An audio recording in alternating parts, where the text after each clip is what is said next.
When I was a kid, my entire life had a whole bunch of space in it. I had wonderful movies like Inner Space, Explorers, Enemy Mine, Ice Pirates, The Last Starfighter, and of course, my dad was a giant Star Trek fan, and Star Wars had just started coming out in the theaters, and my dad always took me to go see them, so I was really big into space. One of the fondest memories I had is when my parents scraped together the money to send me to Fort Lauderdale to attend space camp. That's right, I was a space camp kid.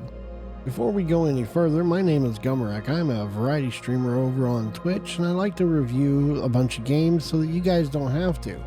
Sometimes I like to get your opinion to see what your experiences are before I review a game at all. We're at 896 subscribers of the 1,000 goal that we have for the year, and I'd like to thank every single person that has subscribed to the channel and either posted a comment or liked or disliked a video, because it pushes us out to the algorithm and gets us out there with everybody else. So without further ado, let's get back to the story that I had for you in the beginning. I got on the plane, I flew down there, I got to my room, I got checked into everything, I got my stuff settled, and then we went to our very first meeting where we sat down and we were even approached by a real, honest-to-God astronaut. But in that same day, I also learned that I was completely crushed and I was never going to fly. We had a meet and greet with all the astronauts that were there that were trying to point us in the right direction on how to become astronauts. And I had my dreams crushed when I had one of them flat out tell me that I was never going to fly because I was an asthmatic, and that my asthma was so poor that I was never going to make it as an astronaut. I wanted to leave that very day. I managed to wind up staying for the rest of the space camp, but I didn't put much heart into it, and I didn't honestly think I was ever going to see space in any shape or form. When I got home, I scraped together the money myself to buy my first X386 PC and then a 486 directly after that, in which I started playing video games and was introduced to the world of video games that could take me basically anywhere I ever wanted to go. But yet, I couldn't ever find a space game that just absolutely enthralled me into space like I ever wanted to feel and wanted to do through my entire life. I wanted to be an astronaut. I wanted to explore space and see things that people hadn't seen. Most of it being completely unrealistic because, well, I grew up in the Star Trek age. Fast forward into our lives and I get introduced to a lot of games that actually get pretty close but don't quite fit the bucket for the all-around experience. One of them being EVE Online. Now, EVE Online is a very complicated game. It takes a lot of time to play, and it did give you that space feeling, but you weren't actually immersed into it, and the FPS that was promised to be connected to the game world fell short of expectations and didn't actually get completed in any form. In fact, I believe it got canned twice. Naturally, as time went on, almost everybody suggests you to go try Star Citizen. Now, I did jump into Star Citizen. I did have someone in the community who was nice enough to purchase this for me and send it to me. And I did have someone who escorted me around who had access to large ships and wanted to show me everything that the world had to offer.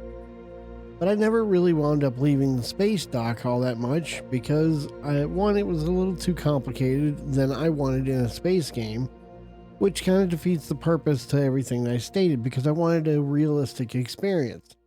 But I also didn't want it to step out of the realms of video games where it was so complicated that I didn't want to even be associated with it. However, the ship designs have always amazed me inside of Star Citizen.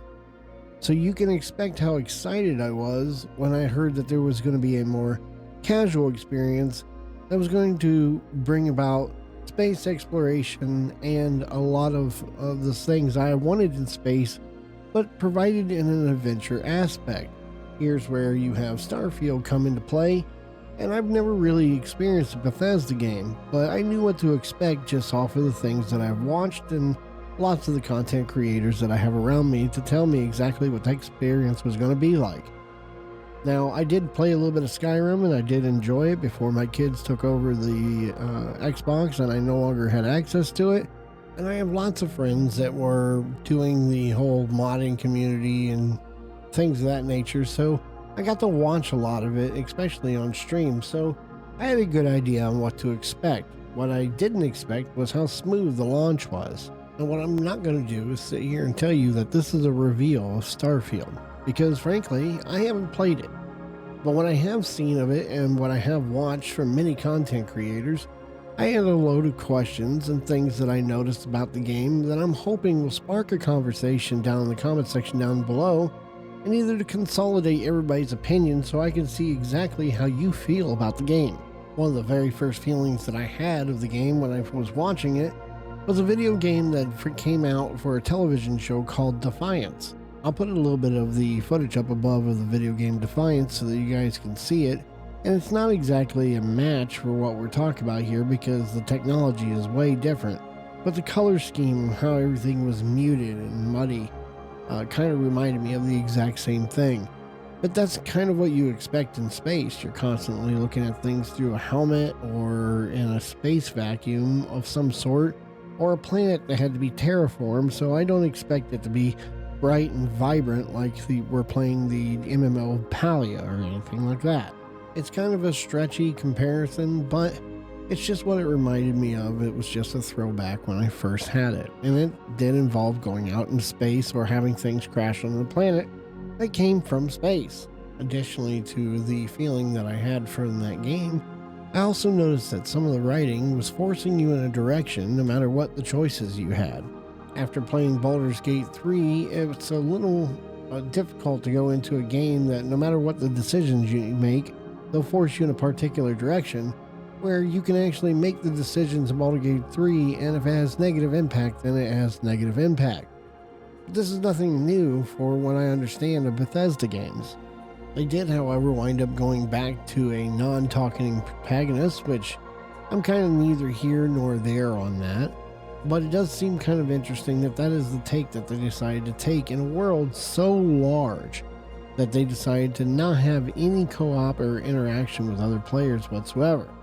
But once again, that is a Bethesda exclusive type of game. I also noticed that there was not a lot of open world space travel, which I can get behind to some degree if the cutscenes are nice enough and there's enough flow for it, but I would really like to hear the experience of all of you that have played it so far. Now, of course, I can always go to the reviews and see all the reviews for the people that have played the game so far, neither to get their opinion, but their opinions are based in professionalism and don't always line up with the type of experience that a consumer has.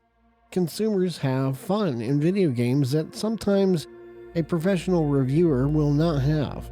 What I have seen is a completely bugless launch for a video game with huge mechanics in it that has gone smoother than almost any other game that we've had released to date.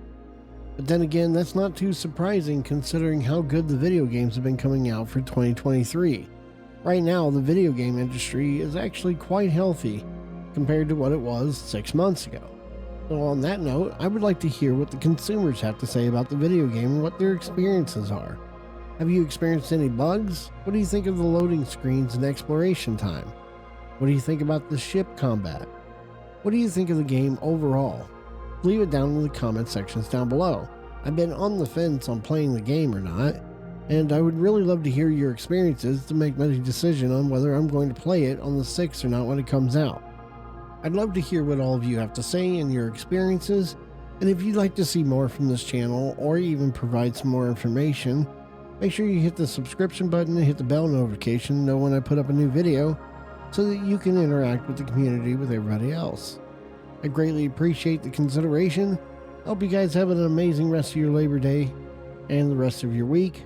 Remember to tell your loved ones you love them often. Peace.